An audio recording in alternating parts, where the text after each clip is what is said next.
Deus não se ofende com a nossa sujeira, Deus não se ofende com o nosso erro, Deus não se ofende com a nossa falha, Deus não se ofende, porque quando eu me abro para Ele, Ele cura, Ele lava, Ele limpa, Ele transforma. E eu quero dizer, há uma virada para chegar na sua vida. Eu queria tratar com vocês um tema que eu acho que todo mundo deseja, e acho que muitos estão buscando aqui. Eu orei por esse momento, que é uma grande virada na nossa vida.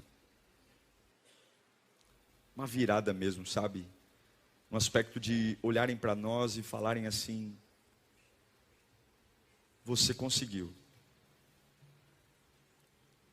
Você conseguiu. Você conseguiu. Nem todos vencem. Nem todos alcançam. Eu conheço pessoas que lutam a vida inteira para superar algo e não conseguem. Eu conheço pessoas que há anos estão tentando sair das drogas e não conseguem. Eu conheço mulheres que há anos estão tentando ser felizes no amor e não conseguem. Virar a chave, virar a página, uma grande virada não é fácil. Existe como se fosse correntes que nos prendem a uma versão nossa que não é legal, que não é bacana, mas nos amarra. E a gente vai envelhecendo, apanhando, sofrendo, vivendo as consequências dos nossos próprios erros, mas a gente não consegue virar. Não consegue mudar, não consegue falar, olha, realmente o meu passado deixou de ser uma prisão e se transformou num professor, porque essa é a finalidade do passado. O passado tem que virar professor, olhar para trás e ter realmente uma grande aula do que não fazer, do que não ser. E Deus falou comigo sobre isso, para que nós vivamos um tempo de libertação, um tempo de uma nova virada. Eu preciso, você precisa também. Então eu queria que você abrisse sua Bíblia no Salmo capítulo 1, número 1, Salmo 1. Nós vamos ler alguns versos. Na verdade são apenas 6 versículos, então vamos ler todo o número do primeiro Salmo. Você que está online, seja muito bem-vindo. Deixe seu like aí, compartilhe, nos ajude a chegar a mais pessoas. Diz assim: como é feliz aquele que não segue o conselho dos ímpios, que não imita a conduta dos pecadores, que não se assenta à roda dos zombadores. Ao contrário, a sua satisfação está na lei do Senhor, e nessa lei medita de dia e noite. É como árvore plantada à beira de águas correntes, dá o fruto no tempo certo, e as suas folhas não murcham, e tudo o que ele faz prospera. Não é o caso dos ímpios, são como palha que o vento leva. Por isso os ímpios não resistirão no julgamento, nem os pecadores na comunidade dos justos, pois o Senhor aprova o caminho dos justos, mas o caminho dos ímpios leva ao quê? Destruição. Espírito Santo, Senhor, não é só um domingo, não é só mais um culto, não é a tua palavra. A gente sabe que os dias são maus, e se o Senhor falar, se o Senhor falar, a nossa vida nunca mais será a mesma. Tem coisas, Senhor, que só da tua boca para a gente entender. Tem coisas que não adianta mais alguém me aconselhar. Ou tem coisas que as palavras humanas são tão pequenas e limitadas. Tem mudanças que só a tua voz, a voz que penetra o meu interior, a voz que me convence, a voz que me dirige, é a tua voz que me embriaga e me faz acordar para uma nova vida, Senhor. Pai, nós temos que desvendar nesta noite os teus mistérios e crer no sobrenatural. Fala conosco, Senhor, fala conosco, Senhor, fala conosco. Acorda-nos, desperta-nos, aviva-nos. Que esta palavra venha a ser realmente um divisor de águas, não porque sou eu que estou pregando, mas é a tua voz, ó Espírito. E esse povo veio aqui atrás de ti, Senhor. A sua voz muda a história. Pega a pessoa mais arrebentada, mais doída, mais sofrida, e põe para sentar à mesa de príncipes e reis. É a tua voz que muda sentenças, que faz de um prisioneiro sentar no governo do Egito. É a tua voz. Fala conosco, Senhor, eu temo e tremo diante da tua presença. Em nome de Jesus, amém. O Salmo 1, ele fala sobre mudanças. Dois perfis de pessoas, o justo e o ímpio. E ele mostra que a conduta do justo é aquele que não ouve qualquer um, não se assenta diante de qualquer pessoa e não imita qualquer pessoa. Sim, o estilo de vida que a gente tem determina lugares que a gente vai, a forma como a gente vive. Nós sempre estamos preocupados com os grandes movimentos, as grandes palavras, os grandes momentos, mas você não é definido pelos grandes eventos da sua vida. Você é definido por quem você é nos pequenos movimentos, nos pequenos movimentos de, por exemplo, pegar um ônibus, de como você se porta no caminho, como você se porta na informalidade, como você se porta dentro da sua casa, no seu trabalho, movimentos. A Bíblia diz que aquele que não imita o conselho dos ímpios, que não segue os pecadores, que não se assenta à roda de pessoas ruins, essa pessoa, ao contrário, ela tem uma satisfação em Deus. E essa satisfação não é só ler a Bíblia, mas é obedecer a Sagrada Escritura, é fazer de Deus realmente um mandamento. Ela é plantada junto ao ribeiro d'águas e ela vai dar fruto o tempo todo. Ou seja, ela não tem problema com as estações, ela é frutífera. E aqui nós sabemos que uma vida frutífera não está falando necessariamente de não ter problemas. Não, não é isso. Mas é a capacidade de sobreviver a tudo, sobreviver a todos. É a capacidade de não quebrar. Eu não quebro. Eu não quebro. A gente chora o tempo do choro, mas recupera. A gente enfrenta a pancada no tempo da pancada, mas cura. A gente não mora em coisas que tem que passar. Há uma vida prometida para todos nós. E o segredo é, como que eu faço essa virada? Como que eu me torno essa pessoa imparável? Como que eu me torno essa pessoa que vão olhar para mim e dizer, realmente você virou a chave. Você é diferente, realmente é algo que mudou a sua vida. Porque evangelho é mudança de vida. Eu não posso estar aqui dentro servindo a Deus e não mudar. Eu não posso estar aqui dentro e continuar com hábitos e condutas de quando eu estava no mundo, porque senão aqui vira uma baladinha, senão aqui vira um momento de curtição. Eu não posso só gostar da vibe da igreja, do clima. Eu não posso só gostar, eu tenho que mudar a minha vida.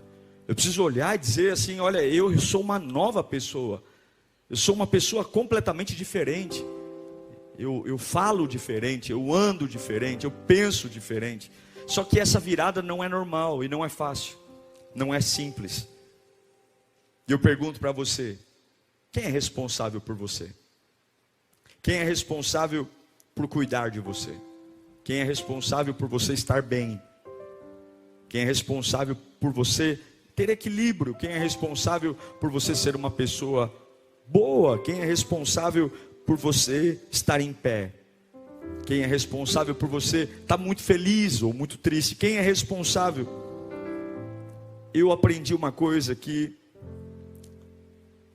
você pode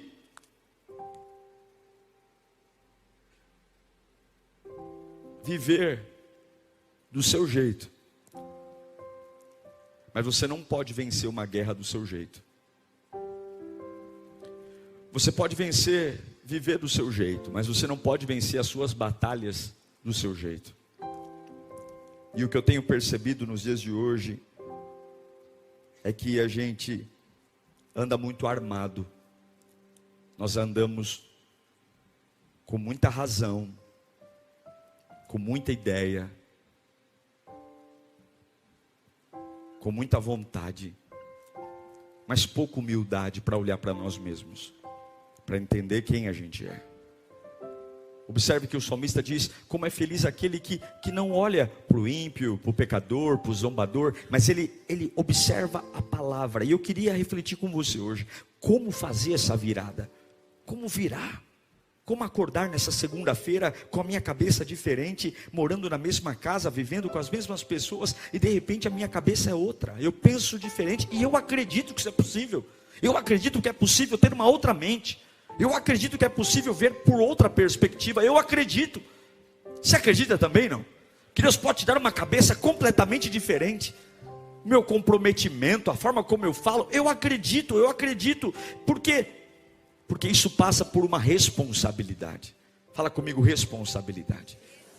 Sim, você tem que entender que a vida cristã fala de responsabilidade. Responsabilidade sobre tudo que acontece na minha vida. E esse é o grande problema. Nós temos dificuldade com responsabilidade. Porque nos assentamos no caminho dos ímpios, porque andamos na conduta dos pecadores, porque assentamos na roda dos zombadores, porque nós sempre procuramos alguém para nos ajudar e para dividir o nosso fardo. E eu tenho uma notícia para te dar aqui hoje. A grande virada da sua vida é o encontro entre você e você mesmo.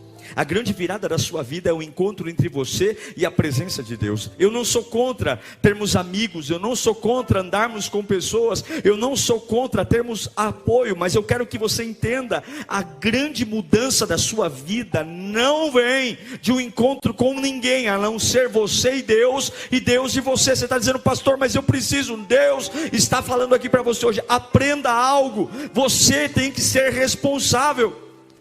Você tem que olhar para você e dizer, Deus deu uma vida para mim, para eu cuidar dela. Você tem que entender que você tem que cuidar de você. Você tem que cuidar da sua cabeça. Você tem que cuidar da sua espiritualidade. Você tem que cuidar de você. Você não pode ser um relaxo ambulante. Você não pode se tratar como um lixo e confiar às pessoas o cuidado que é seu, a responsabilidade que é sua. Você não pode andar como um zumbi e culpar os outros. Você não pode desviar da igreja e culpar os outros. Você não pode ser um doido, depressivo, ansioso, dizendo que a vida fez isso com você, porque isso é mentira. Seria verdade se não houvesse o Espírito Santo. Seria verdade se Jesus não tivesse deixado a palavra. Seria verdade se a oração fosse algo fraco. Seria verdade se a adoração não servisse para nada. Mas eu não posso chorar por uma doença quando existe cura. Você está entendendo?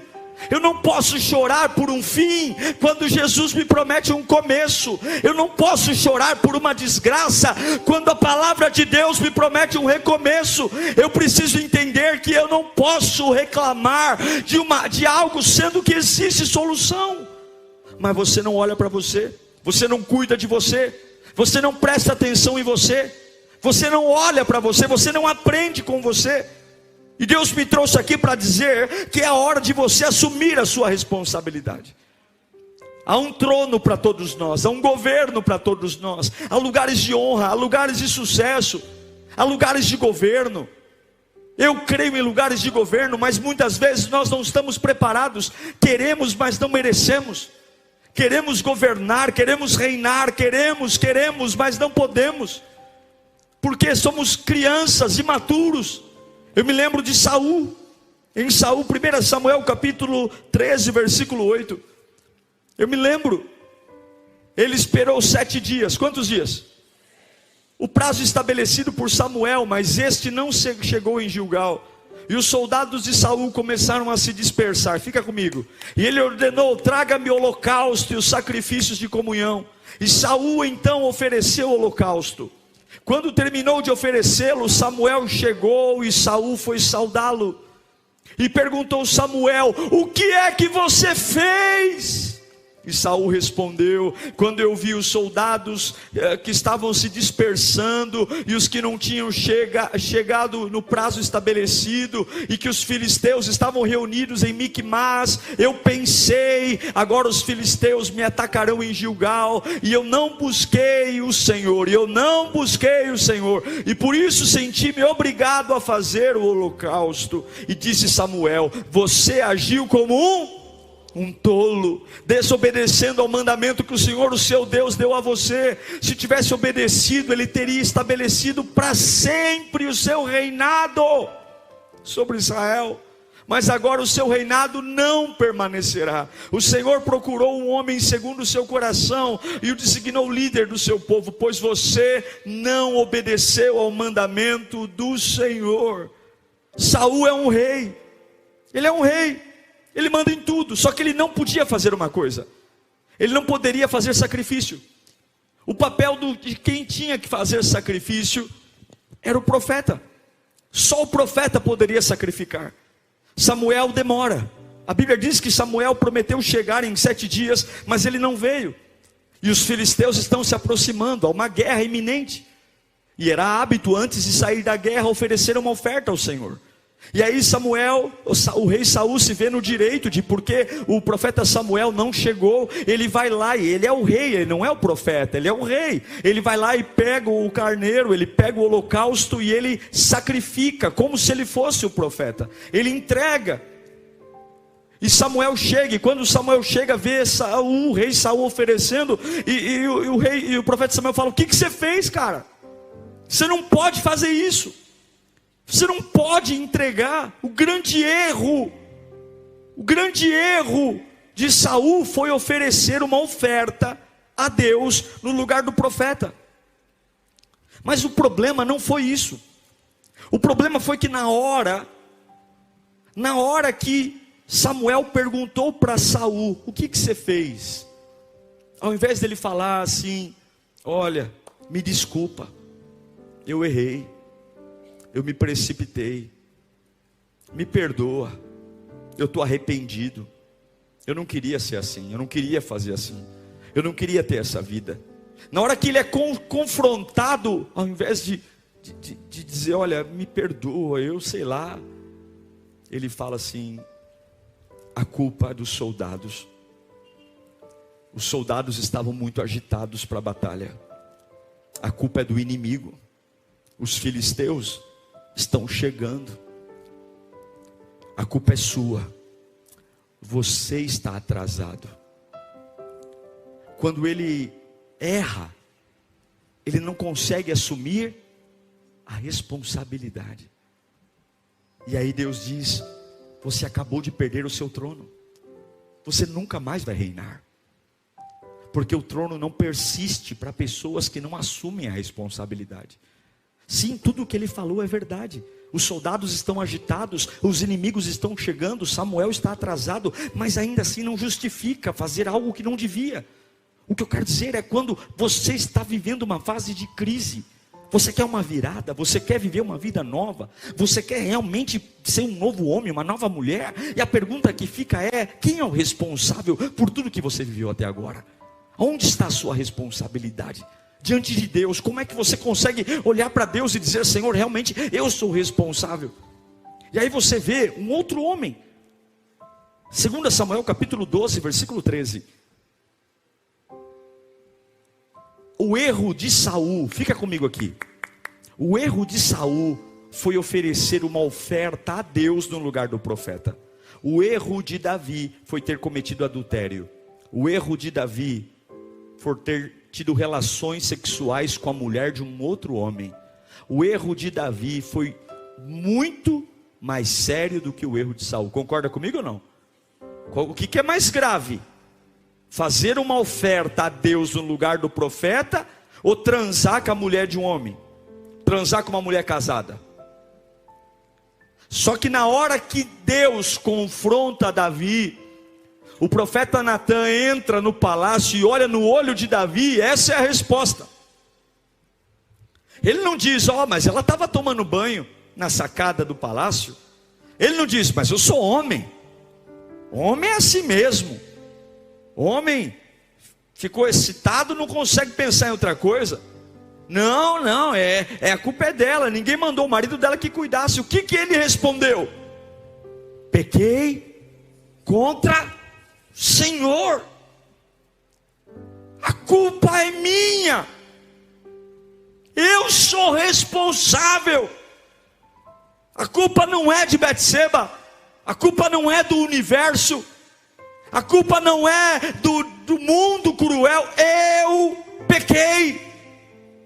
E a Bíblia diz que o Senhor perdoou o seu pecado e não morrerá. Deus disse para Saul: o seu reinado acabou agora, porque você entregou uma oferta no lugar de Samuel. E Deus disse para Davi, que cometeu adultério: eu te perdoo e você continua rei. Por quê? Porque a diferença não é o tamanho do pecado, a diferença não é a gravidade do pecado, a diferença é como eu me responsabilizo por aquilo que eu faço. E a pergunta que eu digo para você é hoje: você quer uma grande virada na sua vida? Você quer ser uma pessoa diferente? Você quer ter governo? Você realmente quer exercer autoridade? Será que não é hora de largar o vitimismo? Será que não é hora de parar de reclamar, de culpar? Será que não é hora de tentar, de ficar dizendo o que é fulano, o que é ciclano, repetindo sua história triste, repetindo sua história marcante, e dizer diante de Deus: Senhor, eu estou aqui, meu Pai, eu estou aqui, eu vou meditar na tua palavra de dia e de noite, mas sou eu e ninguém mais, sou eu e ninguém mais. Eu estou aqui, eu quero uma virada na minha vida.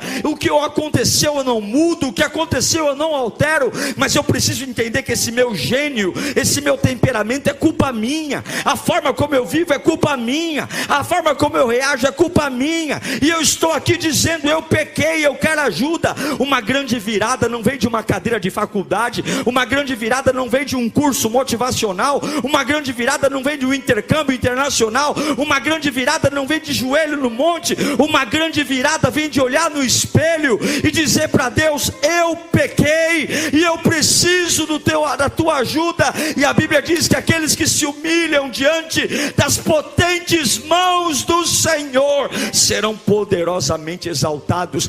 Se você e eu pararmos, tudo que Saul fez foi oferecer um sacrifício. Não é algo grave, não é algo grave, mas na hora de ser confrontado, ele é arredio, ele é irresponsável, ele transfere a culpa. Davi adulterou, matou, fugiu, mas ele diz: a culpa é minha. Deus está procurando aqueles capazes de dizer: pode me tratar, porque eu sei o que eu sou, eu sei quem eu sou. É parar de ser um personagem e ser alguém real. Porque enquanto todos estão procurando alguém para culpar, Deus está procurando um homem que consiga dizer: a culpa é minha. Como é que Deus consegue chamar um adúltero, assassino, de homem segundo o meu coração? Porque não é o tamanho do buraco que você caiu, é a capacidade que você tem de se levantar. O pecado não é maior que o arrependimento. Deus não quer saber a gravidade do erro, mas é a sua capacidade de olhar no espelho e dizer: Senhor, eu estou aqui, a culpa é minha, e eu quero me tratar, eu preciso de ajuda. Crianças não assumem responsabilidade. Paulo vai dizer em Gálatas capítulo 4, versículo 1, que digo, porém, que enquanto o herdeiro é menor de idade, em nada se difere de um escravo, embora seja dono de tudo. No entanto, ele está sujeito aos guardiões e administradores até o tempo determinado por seu pai. Pare de culpar as pessoas pela forma como você vive. Pare de culpar as pessoas pela forma como você anda, pela forma como você fala. Pare de dizer para as pessoas que você é assim porque a sua criação, a minha criação. Não, está na hora de você dizer: eu sou assim porque eu me permiti me tornar isso, porque há um novo começo. Se Jesus não mudar sua vida, nós rasgamos a Bíblia e vamos embora. Se Jesus não puder te dar um novo sentido, fazer de você uma pessoa completamente diferente, nós estamos aqui jogando o nosso domingo no lixo, jogando o nosso tempo fora. Se Ele não puder dar um novo brilho aos seus olhos, uma nova forma de falar, uma nova forma de resistir, uma nova forma de pensar, uma nova forma de andar, uma nova forma de viver, nós estamos aqui brincando, jogando fora. Jesus muda, Jesus muda, Jesus muda. Mas qual é o problema? O problema é que nós não olhamos para nós. Não olhamos.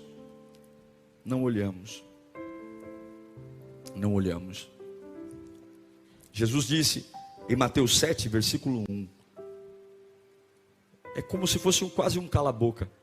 Ele diz: não julguem, para que vocês não sejam julgados, pois da mesma forma que julgarem, vocês serão julgados, e a medida que usarem também será usada para medir vocês.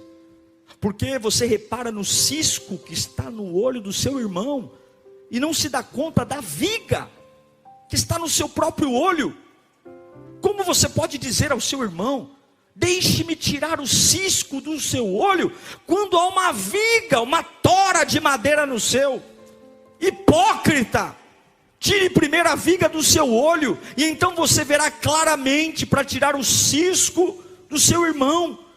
Meu Deus, que palavra forte! Jesus está falando: por que você não cuida da sua vida, ao invés de cuidar da vida do outro? Por que você não se preocupa com você?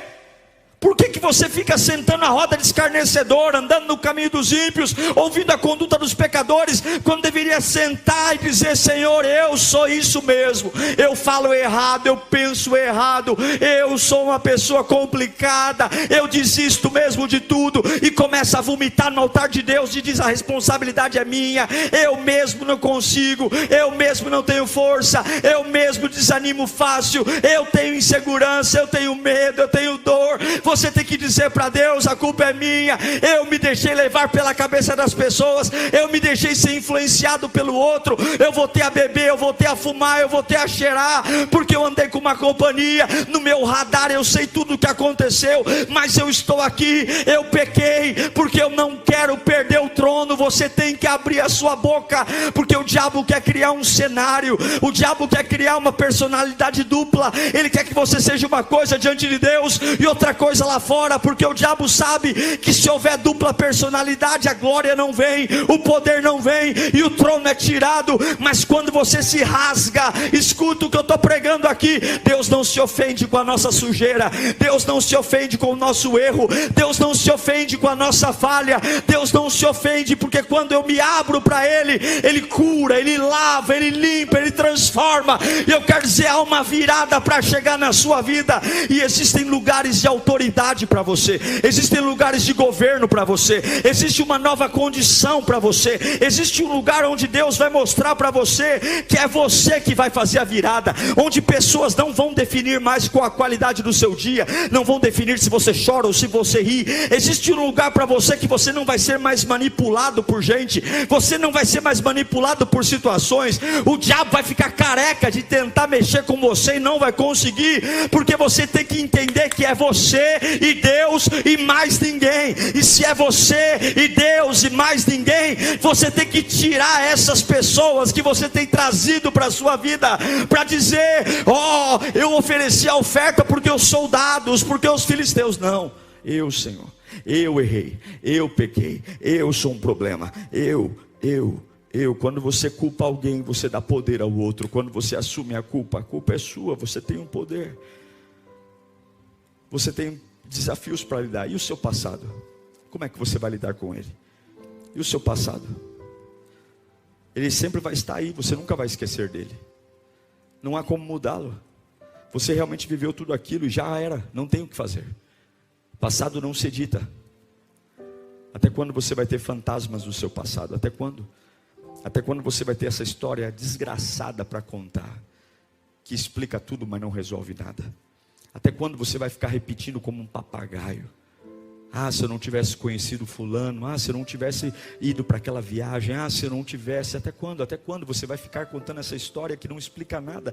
E por que você não bate no peito e fala: Senhor, está aqui, Senhor, olha, eu fui imprudente, eu fui irresponsável, eu não ouvi minha mãe, não ouvi meu pai, não te ouvi, está aqui, Senhor, faz de novo, e eu agora assumo a responsabilidade pelo meu passado, e eu quero ser livre, eu quero reinar, eu quero o trono. Quem é responsável pelas pessoas que passaram pela sua vida? Todas as pessoas deixam marcas, todas as pessoas marcam a gente, e tem gente que passou pela nossa vida e nos marcou de uma forma terrível. E aí você diz: pastor, mas eu fui ingênuo, mas se você não entender que a responsabilidade é sua, você vai ter um fantasma eterno. Há pessoas que casam, isso que eu não entendo, casam e o ex-relacionamento continua presente no dia, entram em empresas novas e a ex-empresa continua presente, porque a gente sempre carrega um vilão, sempre tem um vilão, e a virada não vem, muda de casa, muda de emprego, muda de família, muda de tudo,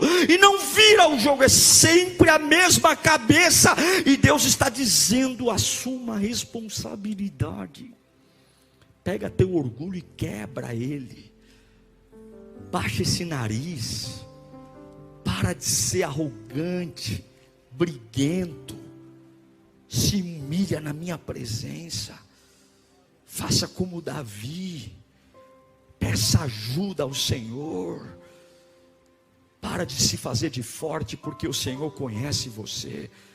E toda essa energia que você tem para se manter na pompa, se manter cheio de si, para provar algo para gente que nem gosta de você, essa energia deveria ser canalizada para ser cheio da glória de Deus. Essa energia deveria ser canalizada para você buscar a presença de Deus. Diga ao fraco, eu sou forte. Você deveria hoje dizer: Senhor, eu tive uma história de altos e baixos, mas eu estou dizendo que a responsabilidade é toda minha, é toda minha. Eu estou perdoando todas as pessoas que passaram pela minha vida. Eu estou perdoando todas as pessoas que me fizeram mal. Eu estou perdoando todas as pessoas que passaram por mim. Eu estou perdoando os lugares. Eu estou perdoando. E eu estou dizendo: a culpa é minha, a responsabilidade é minha. E aquele que se arrepende, aquele que concorda, aquele que traz para si, o Senhor preserva o trono. Existem 3 áreas que você precisa ser responsável. Eu queria encerrar falando isso. A primeira delas é a sua paixão por Deus. A sua paixão por Deus não é responsabilidade da performance do pastor. A sua responsabilidade pela sua paixão é sua. Você entra na presença de Deus, você sai da presença de Deus. Você entra na igreja, você sai da igreja. Você começa a orar, você para de orar. Está dentro de você, é um dom. É a sua responsabilidade. Se apaixonar por Deus todos os dias. Se apaixonar, tire as muletas da sua vida, tire as pessoas que te ajudam. Eu vou dizer a você, eu já vim à igreja com a minha filha no hospital, eu já vim à igreja sem vontade, eu já vim à igreja do jeito que tinha que vir. Eu não dependo de ninguém para estar na presença de Deus. A responsabilidade pela minha paixão por Deus é minha. Eu não me importo com cara feia, eu não me importo se falam bem de mim, se falam mal de mim. Eu não me importo, eu não deixo ninguém administrar a minha paixão por Deus. É minha responsabilidade, eu guardo ela às 7 chaves. A minha paixão por Deus ninguém toca. A minha paixão de Deus ninguém põe o dedo. A minha paixão por Deus a doença não toca, o desemprego não toca. A minha paixão por Deus é intocável, nada mexe nela. O meu aleluia, o meu glória a Deus está guardado às 7 chaves. As minhas mãos levantadas e dizer: Tu és o Senhor da minha vida, está guardado às 7 chaves. Ninguém vai me calar, ninguém vai mexer na minha adoração, ninguém toca no meu fervor, ninguém toca na minha devoção, ninguém mexe no fato dele ser o Senhor da minha vida, Rei dos reis, Senhor dos senhores. Eu já tive carro roubado, já tive enfermidades, já passei por situações absurdas, mas eu nunca deixei que tocassem na minha paixão por Deus. E eu quero dizer que a sua paixão por Deus é sua responsabilidade, porque você vai ser traído, você vai ser humilhado, você vai ser perseguido, você ainda vai ficar doente, você ainda vai ouvir coisa que não gosta, você ainda vai ter decepções, você ainda vai ser abandonado, e você não pode deixar que toquem na sua paixão por Deus. Você não pode dizer: eu estou desviando por causa do fulano, eu estou desanimado por causa do ciclano. Isso é coisa de criança. Eu não consigo orar porque ninguém me apoia. Toma vergonha na sua cara. O sangue de Jesus é o teu sustento. É o sangue de Jesus. Não há ser humano nesse mundo que vai tocar na minha paixão por Deus. Não há pastor, não há bispo, não há apóstolo, não há filho, não há mulher. Não vai. Levanta a sua mão. Eu quero que você declare que ninguém vai tocar na sua paixão por Deus. Fala isso: ninguém vai tocar na minha paixão por Deus. Fala mais alto: ninguém vai tocar na minha paixão por Deus. Ninguém. Se você estiver na UTI, e se você estiver na UTI, ninguém vai tocar na minha paixão por Deus. Ninguém. Me canta, fá. Ninguém vai tocar. Ninguém. É sua responsabilidade chegar aqui fervendo. É sua responsabilidade aqui chegar fervendo. É acordar fervendo. É sua responsabilidade. Ninguém vai tocar. E vão tentar tocar. Vão tentar tocar. Vão tentar mexer com você. Vão tentar tirar você do eixo. Vão tentar mexer na sua estrutura emocional. Vão tentar fazer e dizer que não vale a pena servir a Deus. Vão tentar. Não deixa tocar. Não deixa tocar. Minha paixão por Deus não. Porque é aqui que eu me levanto. É aqui que eu me ergo. É aqui que a vida faz sentido. É aqui que os olhos abrem. É aqui que o poder vem. Lembra que eu contei a você quando me humilharam na empresa, colocaram a minha mesa do lado do marmiteiro? Eu tinha 19 para 20 anos, eu fui até o banheiro, eu me acabei de chorar. E tudo que eu lembrava era que eu servia a Deus. Eu lembrava: Senhor, eu sou um músico da tua casa, eu sou um servo da tua casa. Nesse lugar eu estou sendo tão humilhado, Senhor, mas eu amo estar na tua presença, eu amo adorar o teu nome. E Deus falou assim: sai daí, porque tudo que eu preciso é lembrar quem eu amo. Se você lembrar quem você ama, preserva a sua paixão por Deus, preserva, não deixa ninguém tocar. A segunda coisa que você tem que guardar é as suas escolhas. Em Deuteronômio capítulo 30, versículo 19, fica comigo aqui. Eu invoco o céu e a terra como testemunha contra você, de que coloquei diante de você o quê? O que? A vida e a morte, a bênção e a maldição. Agora escolham a vida. Eu quero que você escolha a vida, mas tem a bênção e a maldição, a vida e a morte. Sempre você vai ter duas escolhas, dois caminhos, sempre. Você vai sair desse culto, tem a vida e a morte. Você vai trabalhar amanhã, tem a vida e a morte. Você tem que ser responsável pela sua escolha. Você tem que ser responsável. Não importa o que fazem com você, escolha bem, escolha ter fé, escolha ser honesto, escolha amar Jesus, escolha seguir em frente, escolha perdoar, escolha. Não deixe que escolhem por você, escolham por você. Escolha liberar palavras de unção, escolha ter uma boca santa, escolha ser alguém curado, escolha. Vão te chamar de trouxa, de idiota, de babaca, vão te chamar de tolo, vão te chamar de sonso, vão dizer que a sua... Mas deixa o tempo dizer, porque a árvore é reconhecida pelo fruto, não é a raiz, não é o tronco, é o fruto. Fica quietinho, que logo o fruto vai brotar, e quando o fruto brotar, todo mundo vai ver que você nunca foi um trouxa, que você nunca foi um idiota, que você nunca foi um tapado, mas que você era inteligente, que você soube olhar para aquilo que tinha que olhar. A vida, eu quero dizer para você que há vida onde você está, há como fazer diferente. Estão tentando te manipular, estão brincando com você, estão deixando você contra a parede para que você escolha sempre o ruim. Eu, em nome de Jesus, hoje bloqueia tudo que dá legalidade ao inferno, corta os gatos net, corta tudo que é clandestino da sua vida, tudo, pega tudo, joga fora, tudo que é pirata, tudo que é clandestino, tudo que é ilegal, tudo desbloqueador de canal, joga tudo fora. É sério, joga tudo fora,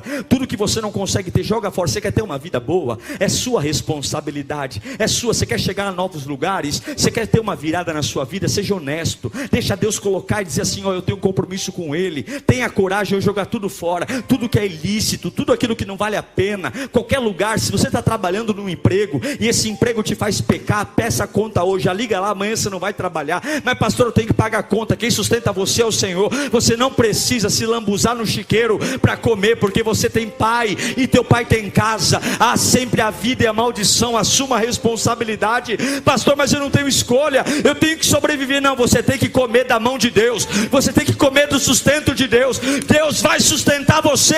Essa aqui é uma virada. Escolha a vida, escolha a bênção, escolha. E por fim, você é responsável pela paixão, é responsável pelas escolhas. E por fim, aqui eu encerro, você é responsável pelo que pensa. Isaías 55, versículo 9 diz que assim como os céus são mais altos do que a terra, os meus caminhos são mais altos do que os seus caminhos, e os meus pensamentos mais altos. Os pensamentos de Deus são mais altos do que os nossos. Então quando você olhar para uma coisa e você tiver uma impressão, entenda que Deus pode ter uma impressão maior do que a sua. É por isso que a fé é o firme fundamento das coisas que não se veem, mas se esperam. Então nem sempre a sua primeira impressão é a impressão correta, porque você tem uma leitura e Deus tem outra. Os pensamentos de Deus são maiores. Então você sempre pode ter uma escolha: ficar com as suas impressões ou ficar com as impressões de Deus. Tem muitas vezes que você vai acordar e dizer: na minha impressão é o fim. Só que aí você vai dizer, os pensamentos de Deus são mais altos. Então ainda que seja o fim, eu vou continuar crendo, porque Deus sempre pensa além. Sempre pensa além. Deus me mostrou uma pessoa hoje aqui, destruída mesmo, emocionalmente destruída. Deus mostrou que a sua casa realmente está um inferno. Quando eu cheguei e parei meu carro ali, eu vi uma alma chorando. Uma alma chorando. Deus tem dito, já disse isso no louvor, e Deus tem algo para você aqui hoje. Deus não tira os olhos de você, mas Deus está esperando você se posicionar. Deus está esperando você assumir a sua responsabilidade. Deus está esperando você parar de querer que as pessoas mudem para você tomar jeito na vida, e você dizer para o mundo fique onde está, demônios ficam onde estão, porque quem vai mudar agora sou eu. Eu vou mudar, a minha cabeça vai mudar, a minha paixão vai mudar, os meus pensamentos vão mudar, e é isso que Deus tem para você aqui hoje. Você quer virar a sua vida? Assuma a sua responsabilidade pela sua paixão por Deus, pelo que você pensa e pelo que você escolhe. Eu tenho certeza que a sua vida nunca mais será a mesma. A pergunta que eu faço para orarmos é: se a culpa nunca é nossa,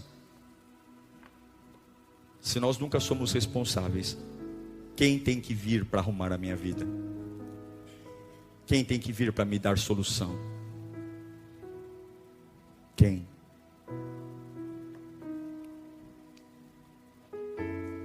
Eu fui atormentado uma vez, já contei isso aqui, por um sentimento muito ruim, porque eu me achava vítima de uma situação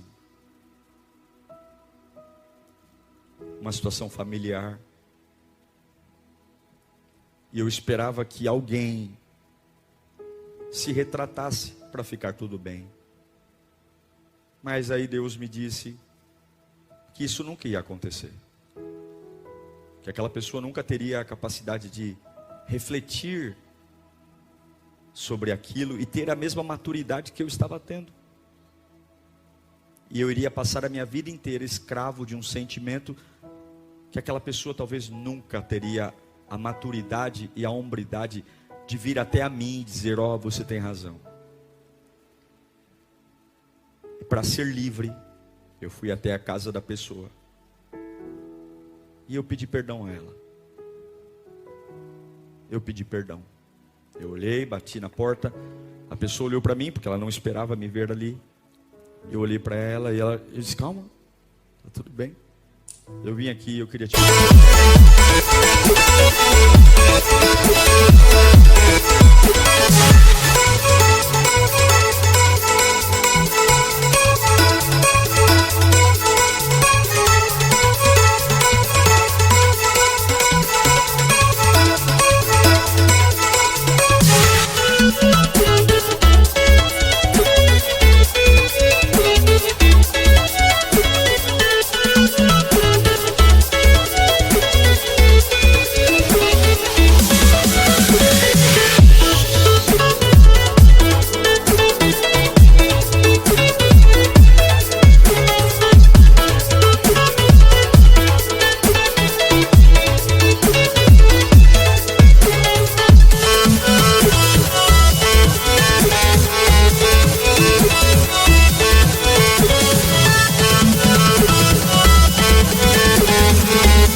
pedir perdão.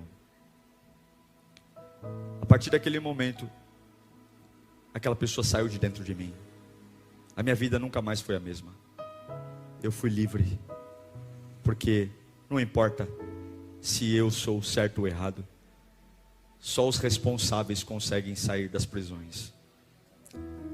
E talvez seja a hora de você dizer: a culpa é minha, eu vou resolver isso, é comigo e comigo mesmo. Eu não sou como Saul, que aponta para os outros. Eu sou como Davi, que diz: eu pequei. E Deus vai dizer: fica no trono, porque é desses que eu amo e faço parte. Eu queria que você fechasse os olhos nesse instante. Você precisa ser curado do que hoje? Do que você precisa ser curado? Quem são os vilões da sua vida? Quem são as pessoas ou lugares que você fala assim: olha, eu sou essa pessoa? Porque você tem que entender, meu pai, minha mãe, meus irmãos, minha vida é assim, é por isso que eu sou inconstante, é por isso que eu sou ansioso, é por isso que eu oscilo. Tudo bem, e pode ser até verdade tudo isso, e realmente pode ser que essas pessoas te fizeram muito mal mesmo, que pode ser que essas pessoas de alguma forma marcaram você e influenciaram sua personalidade, influenciaram seu jeito de ver a vida. Mas e Jesus? E o fator Jesus? Você esqueceu dele? Você esqueceu que Jesus pode tudo e que a proposta do Evangelho é uma vida nova? A proposta do Evangelho é mudança, é morrer para uma velha vida e nascer para uma nova. E enquanto você continua contando essas histórias, montando esse teatro, criando essas peças, o tempo vai passando e o trono não é seu mais, porque o trono não é daqueles que culpam, mas o trono é daqueles que assumem responsabilidades. O trono é daqueles que se apresentam diante de Deus com as mãos e dizem: está aqui, Senhor, eu estou aqui, sou eu e ninguém mais, sou eu sou esse ser atrapalhado, eu sou essa pessoa problemática, eu sou essa pessoa insegura, eu sou essa pessoa que precisa de ajuda, eu sou essa pessoa inconstante, eu sou essa pessoa que precisa de cura, eu estou aqui e eu estou aberto, ninguém mais é responsável.